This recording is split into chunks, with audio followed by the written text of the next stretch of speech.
Bonsoir à tous les supporters, j'espère que vous allez bien, c'est Fabien et après ce premier week-end d'Olympique, on se retrouve donc pour ce podcast du club qui sera consacré à l'épreuve par équipe, le team event qui a eu lieu ce week-end, mais également à la présentation des épreuves individuelles qui vont suivre à partir de cette semaine et on fera ensuite un petit point sur sur les médailles qu'il y a eu pour la France jusqu'à maintenant.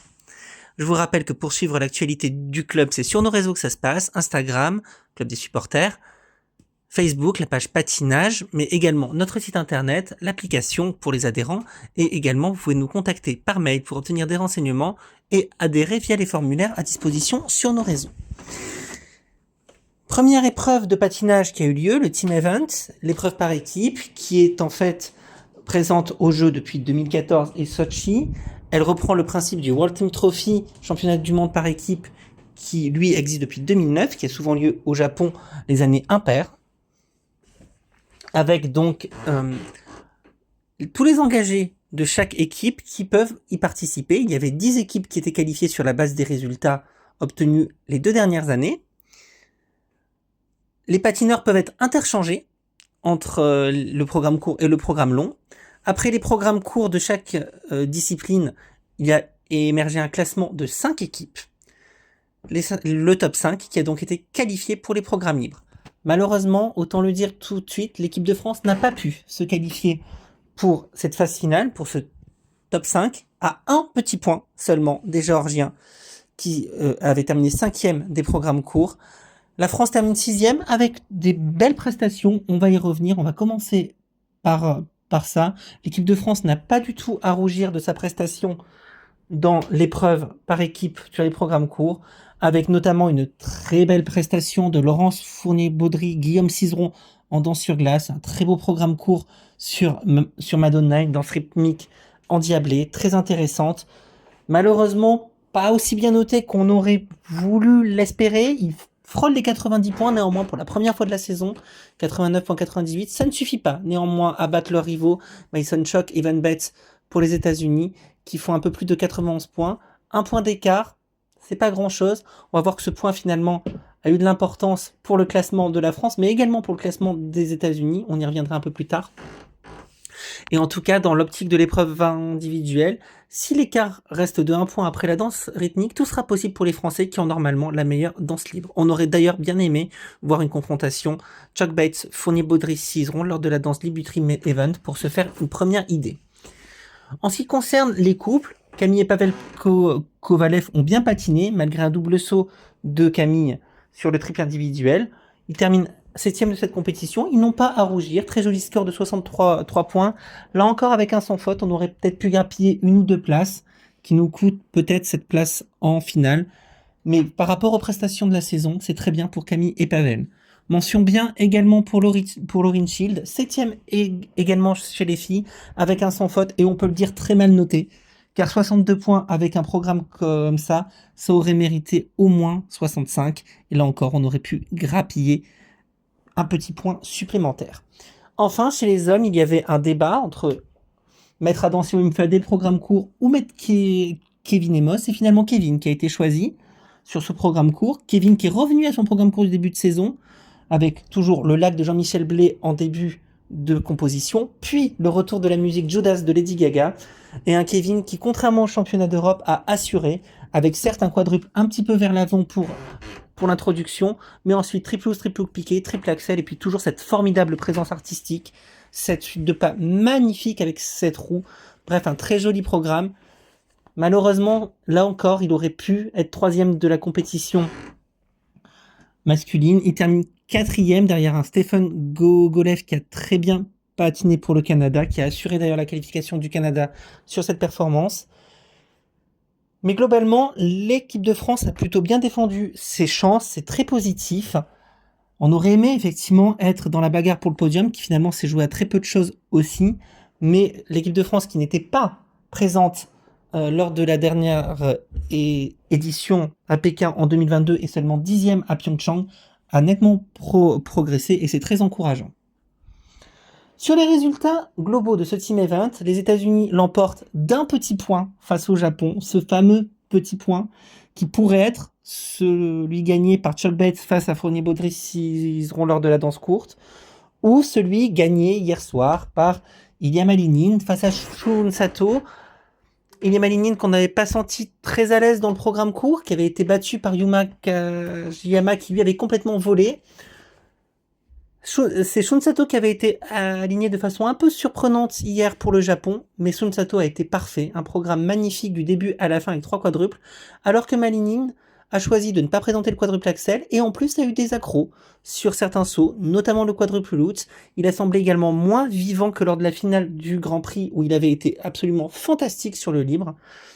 Résultat des courses, il fait, entre guillemets pour lui, à peine 200 points sur le programme libre.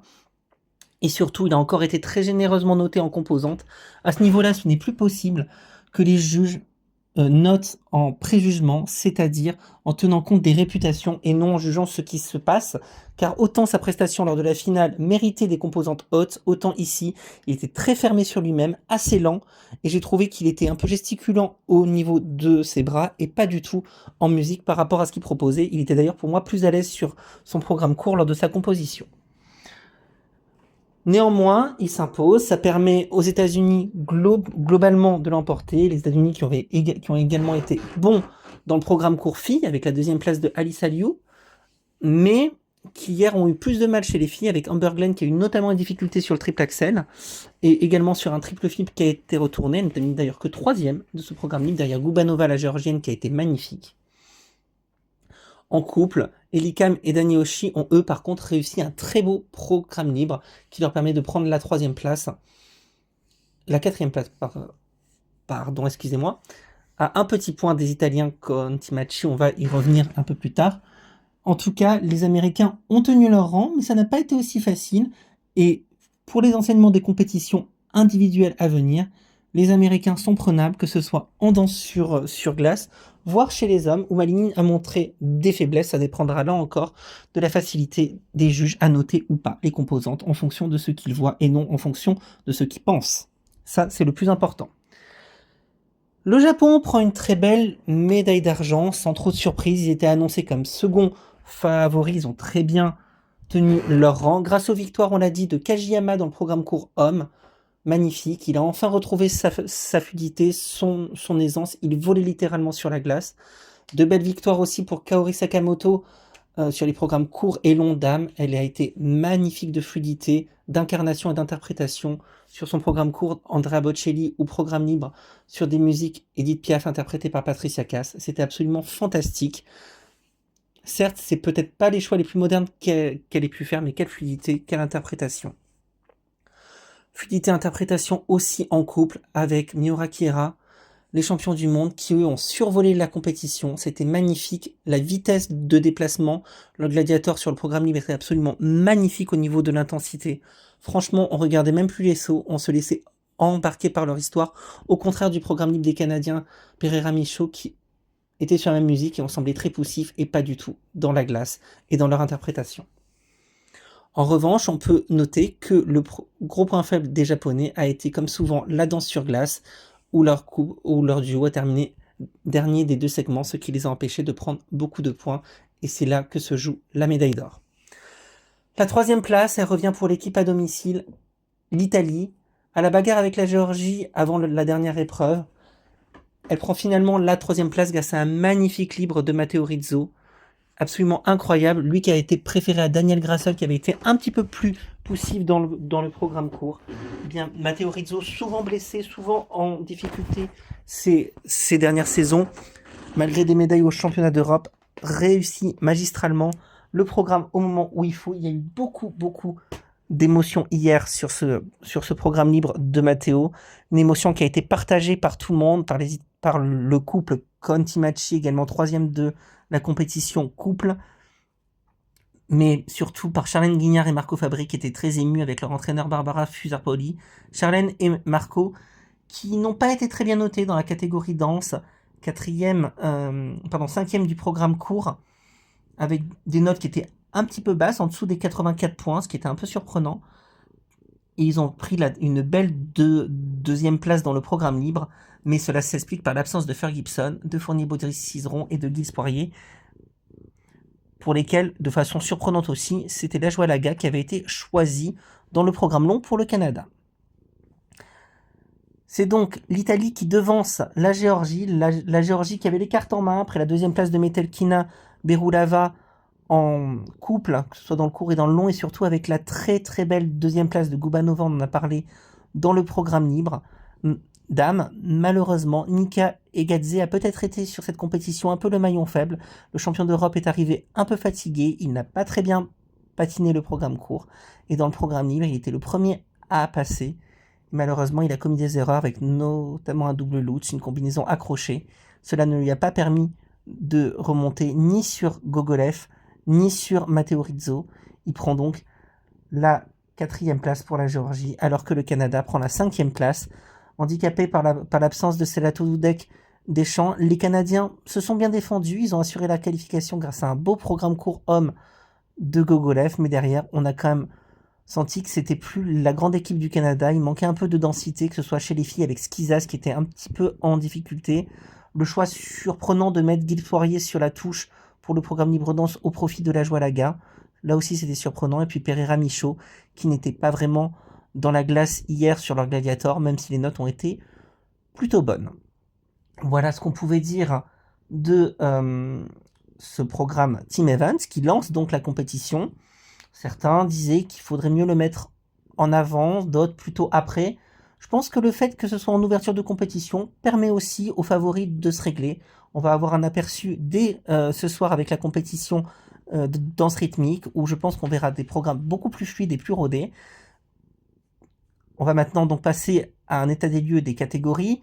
La danse qui promet donc un duel extrêmement serré, je pense, avec les Américains Chuck Bates et Fournier Baudry ciseront les Français qui sont finalement plutôt outsiders au vu de tout ce qui s'est passé, au vu également des scores du Team Events.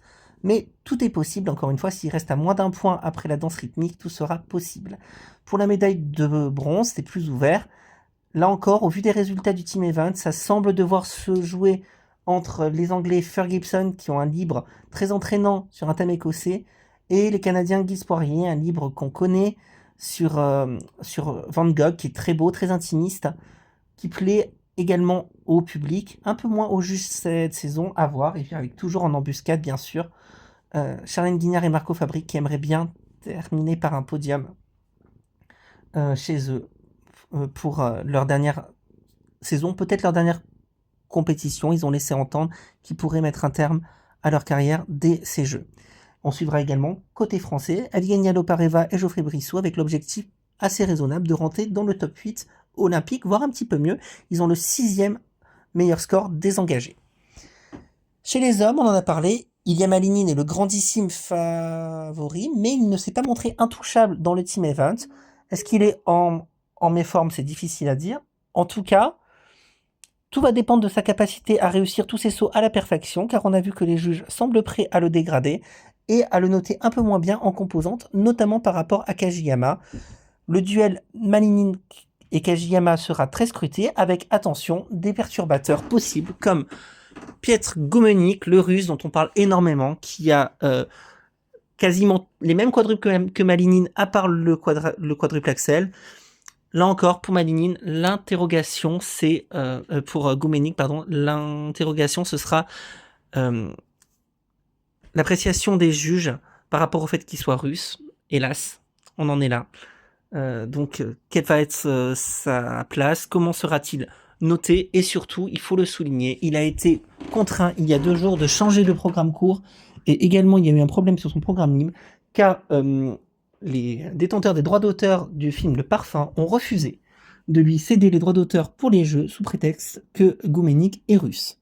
Donc voilà, c'est également un gros problème. Sport et politique, ça ne se mélange pas. Il faut arrêter de confondre. Et il faut surtout laisser les patineurs s'exprimer sur ce qu'ils veulent et quand ils le peuvent. Voilà. Donc, Gomenik, outsider pour la médaille, tout comme Adam Siawimfa. C'est vrai que sa saison, pour l'instant, est un peu en dents de scie. On ne sait pas trop où il en est. Si tout passe, tout est possible. Il nous l'a déjà montré. On suivra également avec beaucoup d'attention Kevin Eboz, très rassurant dans le Team Events. On sait que son boléro est magnifique quand il passe. S'il passe pour lui aussi, ce sera un maximum de plaisir et on espère une très belle performance. Chez les dames, eh bien, on aura le même souci qui va se poser pour Goumenik, puisque Adelia Petrosyan est l'une des 2 Russes engagées dans cette compétition. L'autre, donc, c'est Goumenik. Il y a seulement 2 athlètes russes dans toutes les compétitions de patinage. Là encore, c'est un problème. Pas de couple, pas de danse. Pour Petrosyan, elle maîtrise les quadruples. À voir si ça suffira. À voir aussi comment elle sera notée. Si elle peut perturber la grande favorite qui est Kaori Sakamoto pour le Japon, qui a été impériale lors du Team Event, qui devra quand même se méfier de ses compatriotes, Ami Nakai et Moni Shiba, et surtout des Américaines. Alyssa Liu, la championne du monde très, très performante lors du programme court du Team Event, et Amber Glenn, dont on attend une réaction. On suivra de notre côté, avec attention, la prestation de Lauryn Shield, là aussi très rassurante lors du Team Event. Enfin, chez les couples, on ne voit pas qui pourrait empêcher les Japonais Miura Kihara de remporter la compétition, tant ils ont été extraordinaires lors du Team Event. Ils survolent la compétition, ils ont une vraie marge au niveau technique et artistique. On aurait pu leur opposer les Allemands Ase Volodin, mais ces derniers ont été beaucoup trop irréguliers en technique en ce début de saison. Il paraît donc très difficile de les positionner comme co-favoris. Néanmoins, ils peuvent espérer une médaille, tout comme les Géorgiens Metelkina Berulava et surtout les Italiens Contimachi à domicile, qui voudront bien sûr rester sur la dynamique du Team Event et remporter une belle médaille. On ne sait pas si Stellato Dudek Deschamps seront présents pour le Canada. En tout cas, si ils y sont, leur retour sera une attraction avec un très joli programme court sur Carmina Burana avec un saut périlleux assisté. Et on suivra pour leur première prestation olympique en individuel Camille et Pavel Kovalev, nos Français, qui ont su quasiment au dernier moment qu'ils étaient sélectionnés pour la compétition individuelle, qu'ils se fassent plaisir et qu'ils réalisent les meilleures performances possibles et profiter à fond, surtout de cette expérience. Voilà ce qu'on pouvait dire sur ce podcast, sur ce premier week-end olympique. Un autre podcast suivra la semaine prochaine. En attendant, vous pouvez continuer à nous suivre sur nos réseaux, Facebook, Instagram, le site et bien sûr par mail et également. Je vous souhaite une très belle soirée et je vous dis à très bientôt pour un nouveau podcast. Au revoir.